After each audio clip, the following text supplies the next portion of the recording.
Hey guys, Jazz back with another video. In this video, we're just going to talk about comparing Prizm football to Prizm basketball and even comparing the years and just analyzing how print runs go up. And again, when you guys are, even when you're analyzing Prizm 2017 football to 2018 to 2019 or basketball 2017 to 2019, you're not exactly comparing apples to apples.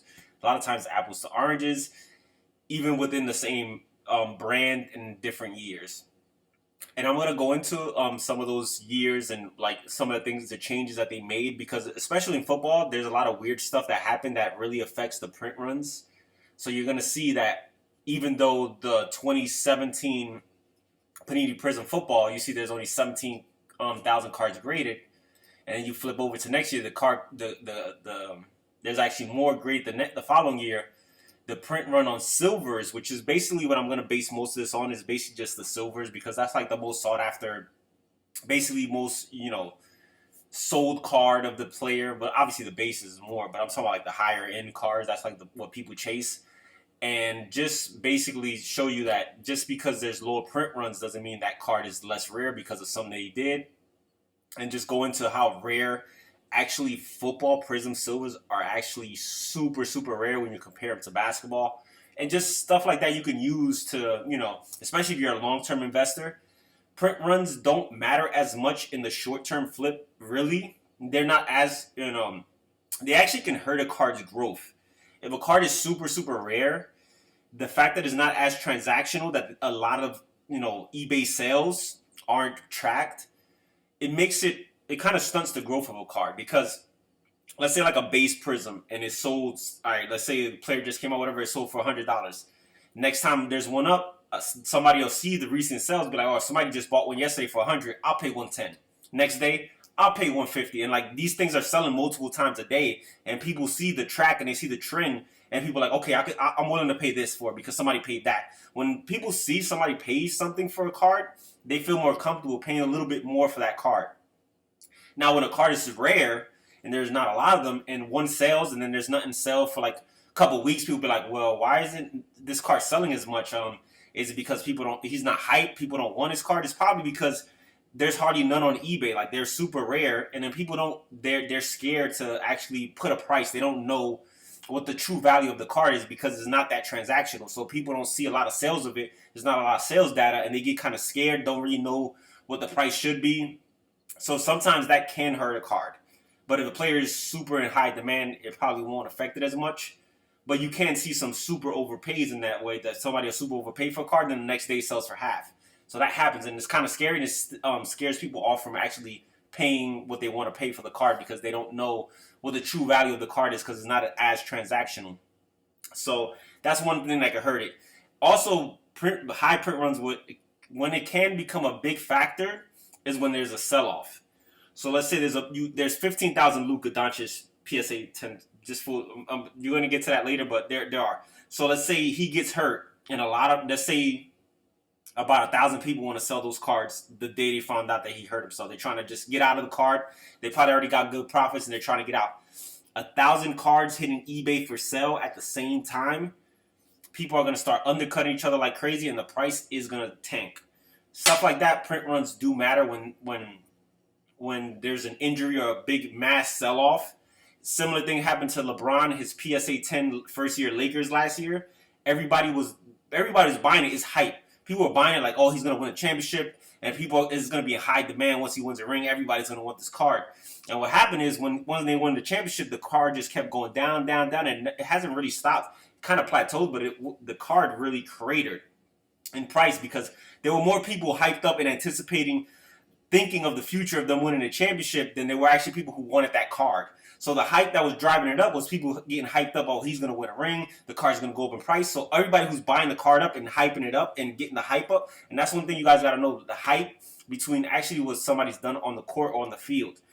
And that happens with a lot of these players. Their hype is bigger than their actual production. They get hyped up and the prices go crazy when they don't really deserve that type of projection or that type of price right now. That happens a lot in the hobby. Like somebody who's actually really producing sells, like even veterans that have been in the league 5 or 6 years who are like all-stars, and there's young players who haven't done anything who cards are selling for more than the all-stars. That happens a lot. And again, it's the hype.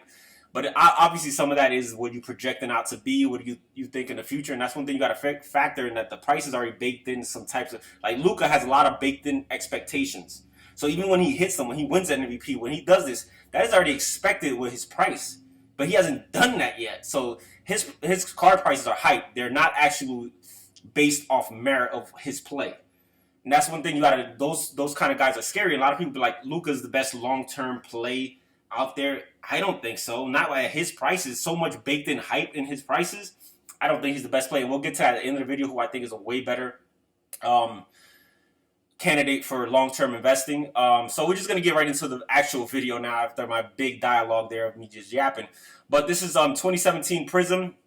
Here's one thing with Prizm 2017, they did not have base cards. So that's why you're going to see a higher print run on silvers, because the silver Prizms were the base card. So if you go down to Patrick Mahomes, where is it? The Prizm is actually 849 Prizm PSA 10s, and there's about 3,000 something graded. I believe a lot of these are probably resubmits. Like if somebody gets a 9, they'll keep submitting, trying to get this 10, because there's a big gap between a 9 and a 10.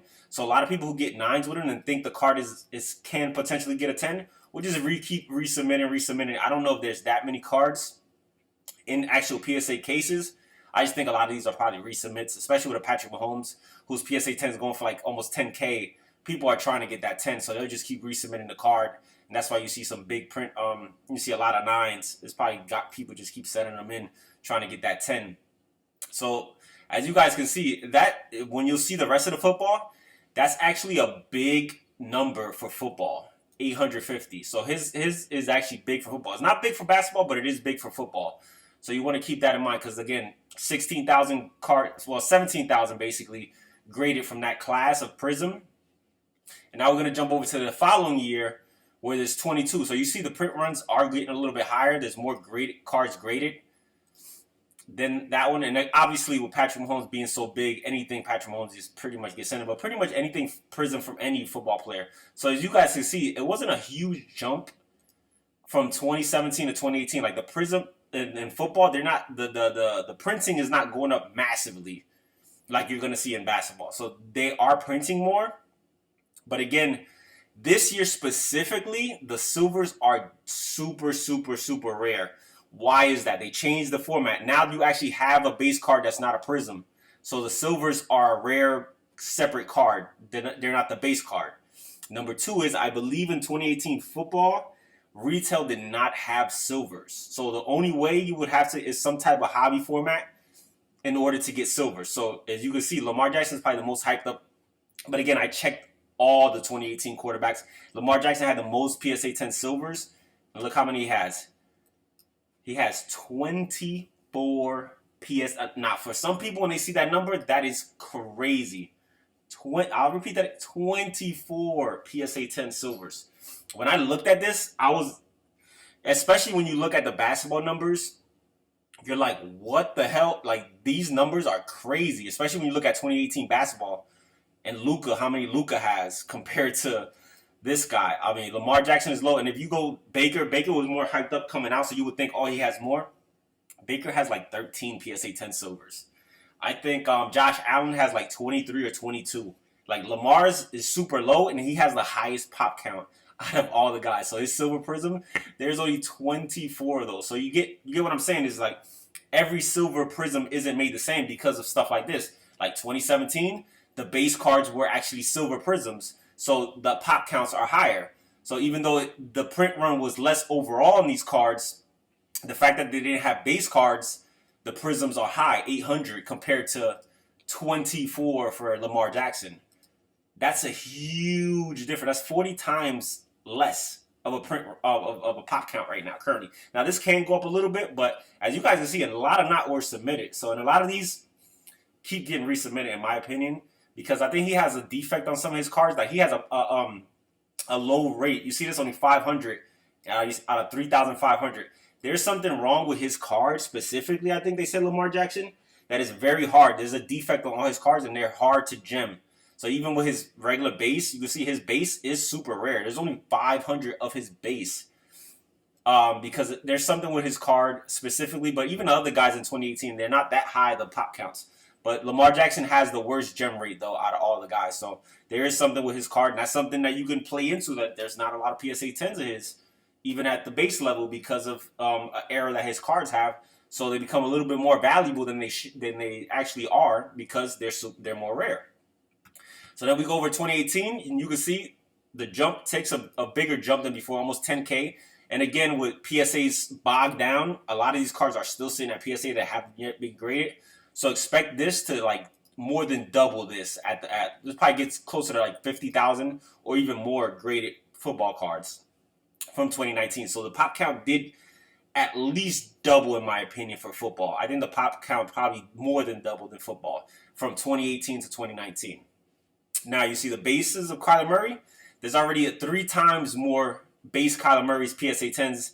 But again, the amount graded is pretty much the same so far. The problem is that card is very, very hard to gem because of the issue that it has.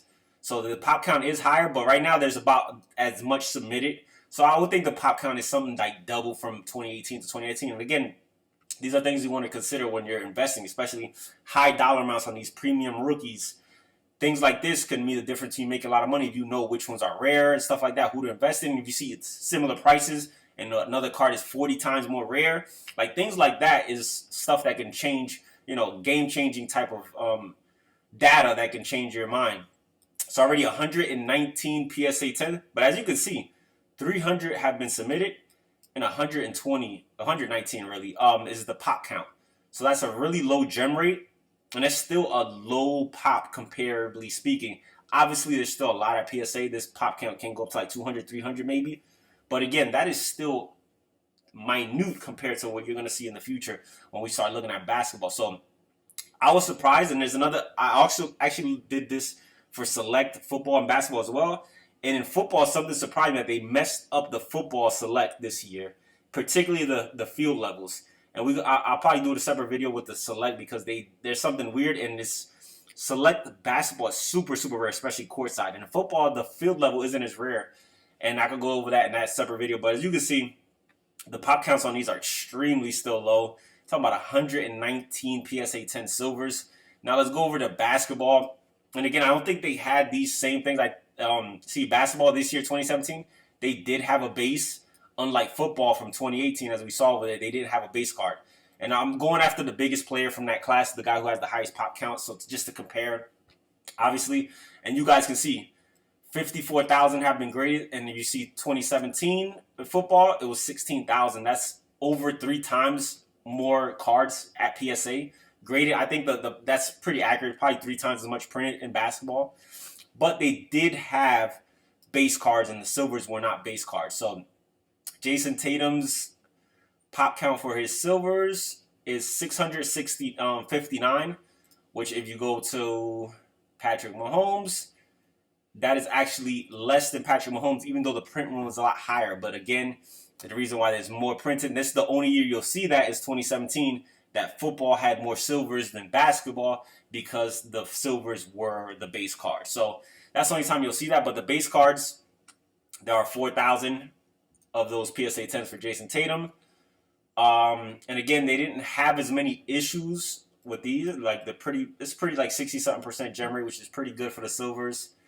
But again, that's something that normally speaking, you'll be like, basketball print runs are higher. But in silvers for this particular year, 2017, football silvers are higher than 2017 because of that. Now let's jump over to 2018. And here's where you see a massive leap in print run, in my opinion. Because you see 50,000 have been graded so far from 3 years ago, basically at this point. And from 2 years ago, tripled. It's clearly at least has tripled. Probably more, but around triple. Where in football from 2018 to 2019, I would say it doubled. But this one from 2017 to 2018, it looks like the pop count tripled. And if you look at Lucas, I mean, he has 15,000 PSA 10 base. That is more than that's more PSA 10s than this one. That's almost more than all graded at any grade for 2017 football. That's how crazy his pop count is. That is a wild pop count. 15,000. And then if you go back down to his silvers, His silvers, the silver's always at the end for some reason. Is almost 2,000 for his silvers. Again, he's about 50% gem rate, so it's actually, considerably speaking, it's not too bad for 50% gem rate. What you saw, Kyler's is like at 30%, 30-some percent this year. Um, so again, that's a high pipe, and that's what I told you guys when you go 2018 football, and Lamar Jackson has 24, and a guy like Luka has almost 2,000. That is almost 100 times as many PSA 10 silvers. That is insanity. So if the prices are equal and there's 100 times different in terms of pop count, that is a big difference in my opinion. But obviously he wasn't as hyped up coming out. But I mean, Lamar Jackson did have an MVP year last year, so his card should have been, basically all his cards should have been sent off to get graded already at an express level, because those cards were going for a lot at that point. So a lot, you could say that, oh, maybe they just haven't been sent. Football's not as wanted, and they just haven't been sent. But I mean, this card was approaching like 10K at one point, I believe. If somebody had it, they sent it off to get graded. So 24. I mean, this might go up to like 50 or 60, but it's not going much past that one. So that is wild that the same product with just basketball and football can have in the same year that much drastic of a difference in pop count. So now let's go to 2019. As you can see, we take another big leap. And again, a lot of these 2019 cards are still sitting at PSA. I think this pop count is going to go well over 30,000.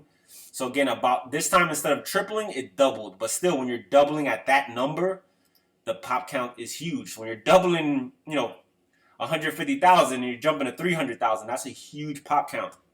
And as you guys can see, his base is already almost approaching Luka's. And I think more have been sent off to get graded, I believe. 25,000 to 26. So there's already been more sent to PSA, but the gem rate is a little bit lower. I think that's one thing that's helping is that the cards are more off-centered than ever. There's more damages on the cards and stuff like that. That's kind of helping the pop count. If you look at his silver is actually a 30-something percent gem rate, which is kind of on par with Kyler's this year. It's about a 30% gem rate. 33%, 30%, somewhere around there. So 1,000 of these already. And again, there's a lot of these cards still sitting at PSA. PSA is really backed up right now. So expect these to go up, especially like the base cards and stuff like that. Expect these to go up to like 20K or something like that. He will have more PSA 10s than Luka. So the pop count is continuing to increase. It's very interesting to see the pop count for this year, since this class isn't as wanted. This is when the pop counts can start to become a big issue, when there aren't for the top guys, people aren't as, like last year was Zion Mania. People expect Zion to be an all-time great. There isn't that much hype about these guys this year. So if they're gonna increase the pop count again to double, I highly doubt they're gonna double to like 60,000. I'm hoping that they kept the pop count around the same as 2019.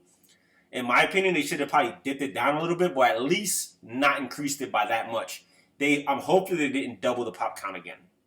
Because if they double the print runs again, with a class that's not as wanted, it can really have a mass effect of people just start to now say that there's overprinting, and it just has a trickle-down effect to affect the prices of every year because of 2020's print run being so high and the demand not being there. So it's very interesting to see. This year is going to be a big case study, because this year is like the first year in a couple years that there's not that much hype behind some of the rookies, not from what it was the last couple years. So very interested to see the print runs and the demand for these cards this year with with hobby boxes, retail, and everything. Like, people, it's still going to sell out for retail. Like, you're not going to be able to find Blaster boxes and all that stuff, but I just want to see what the resale value is on the secondary market, how that's affected. So with all that being said, when you get to stuff like this, the market movers, here I'm comparing Patrick Mahomes to Luka Doncic.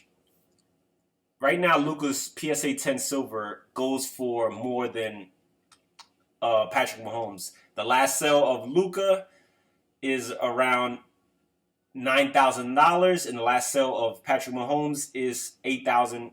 Basically, they're about the same price. Patrick Mahomes probably has less. Well, he has less than half of the population of Luka. And again, this is what I was talking about in the beginning of the video. If I had $10,000 to spend there is no way I am buying this card with all the information that we see. The pop count is lower, and then even though this year this is a base, technically a base card, it's still a silver prism at the end of the day, and Luka hasn't really done nothing. And that's what we get to the hype. There's a hype machine behind Luka Doncic, but what has he done?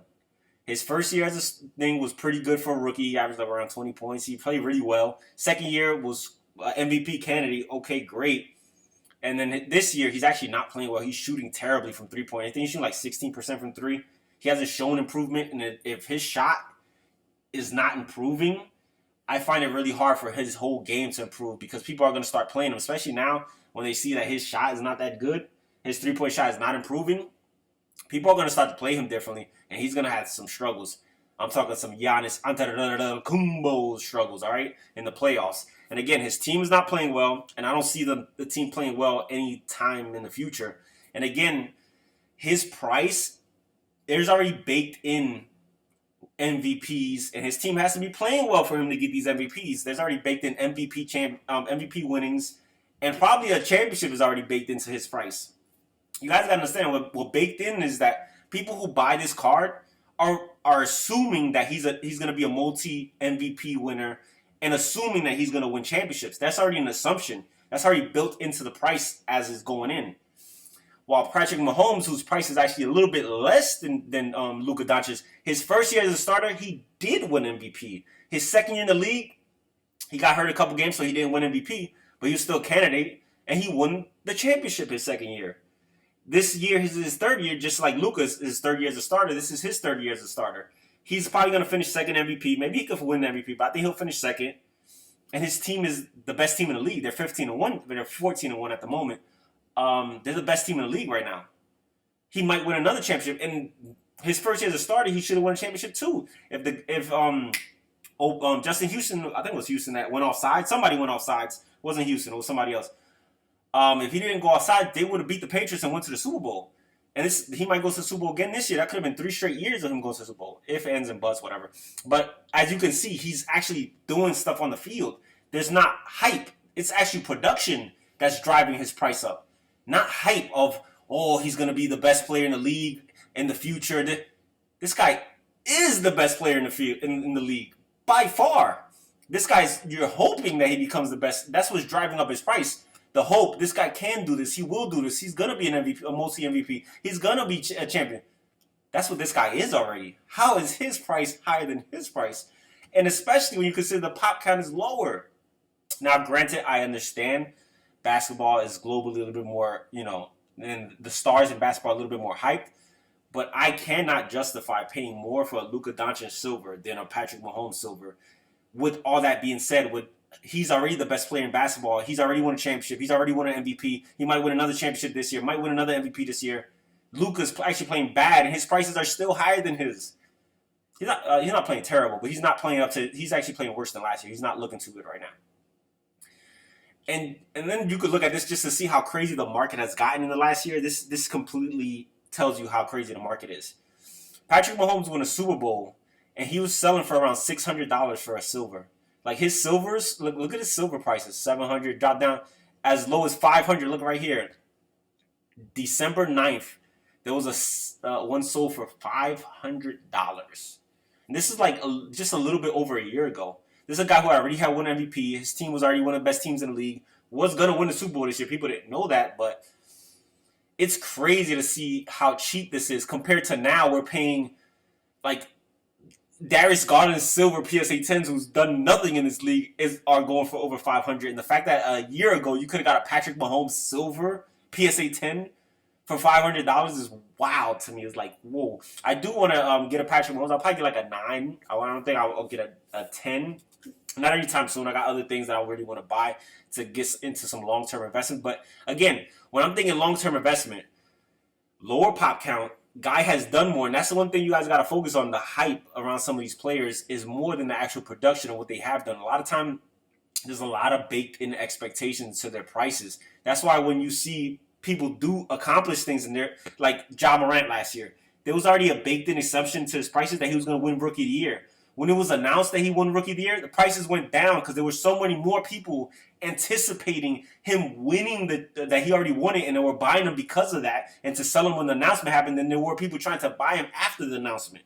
So again, you guys gotta worry about the hype rather than the actual production. Because there's probably more hype of people buying Luka because he's gonna win MVPs, because he's gonna do this, than there is people who are gonna try to buy him. Even if, and that's if I think his prices can go down even if he accomplishes certain things. If he doesn't, his prices can really go down because there's already a baked-in assumption. And if he doesn't even, I think even if he accomplishes some of the things, his prices can go down. Like LeBron's prices went down even when he won a championship. Even his rookie stuff, some of his stuff went down, because there was a lot of people buying his stuff with the assumption that he's going to win championship. It wasn't just his first year Lakers stuff. All his stuff went down. So again, there's a lot of baked-in expectations already in this card. This card is already a lot of baked-in stuff he has accomplished, and he's already considered the best player in the league by far, and already considered one of the best quarterbacks of all time if you ask a lot of the analysts. So again, I would just strongly, look into the years and remember that when you're buying a silver of a guy, you're not just comparing the player, you're comparing the pop counts. You have a lot of things, especially in the long term. And the short term is not as much, but it can, again, like I told you guys, short term is not as much, but it is riskier when there's a high pop count, because when there is a sell-off, prices can really take a sharp dip at times because there's so many people selling off. Rather than 15,000 potential candidates of selling off, there's 33,000. So again, less likely to take harsh dips when you have lower pop counts. So again, all these things you need to take into consideration when you are investing, and just know that there's a lot of hype and a lot of baked into potential into these players already. So when they meet the potential, sometimes the prices don't go up as much as you would actually think, because the hype is actually bigger than whatever they actually end up doing. That's pretty much it. I'll probably do a select video of the same, just showing you guys how rare select courtside is and how probably undervalued it is, comparably speaking. When the cards are nicer in basketball, the courtsides, to me, they look a lot better than the Prizm counterparts, and how much rare they are. To me, I would go after a courtside way before I go after this Luka, even though you're paying a little bit, you're paying more, but the fact that it's a better card in my opinion, and it's a way more rare card. It's just a better buy in my opinion rather than the Prizm. So yeah, we're gonna get into the select. They see comparing the same years. We'll do another video of that and just go over that. I think in football, select is not as good of a buy as you think, and in basketball is a way better buy than you think. That's pretty much it. Hopefully you guys enjoyed this. Found some type of information, that actually helps you with your investing going forward. It's pretty much it. Hopefully you guys enjoyed the video. Till next time, guys.